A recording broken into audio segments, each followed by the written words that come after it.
آپ کا آئیڈیل آپ کے ابو ہیں؟ نہیں، کون ہے آپ کا آئیڈیل؟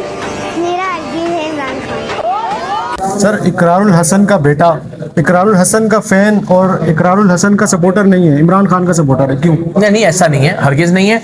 10-12 سال پہلے کی اس کی ایک ویڈیو تھی، 10-12 سال پہلے 2013 میں تو میں بھی سمجھتا تھا کہ خان صاحب کو ایک موقع دیا جانا چاہیے، ٹھیک ہے؟ تو یہ آپ ظاہر ہے اگر آپ یہ کہیں جی 12 سال پہلے بھی ایک بندہ وہ پتھر تھوڑا ہی ہے یار کہ 12 سال پہلے جو سوچ رہا تھا وہ آج بھی وہیں کھڑا ہوگا۔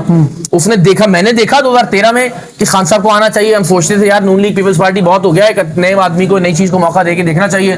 پھر 2014 میں آپ نے راحیل شریف کی انگلی اٹھوانے کی بات کرنا شروع کر دی، پھر آپ جنرل ظہیر الاسلام کو جنرل پاشا کو پیارے ہو گئے، پھر جنرل فیض سے فیض یاب ہونا شروع ہو گئے، پھر جنرل باجوہ کی آپ نے تعریفیں کرنا شروع کر دی اور چاپلوسی شروع کر دی اور ٹاؤٹ گیری شروع کر دی۔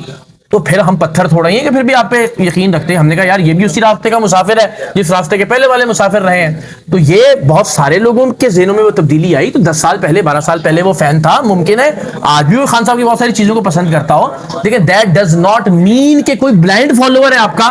اور ہر حال میں تو 12 سال پہلے کی ویڈیو مت لگائیے، یہ آپ کی شکست کا اعتراف ہے۔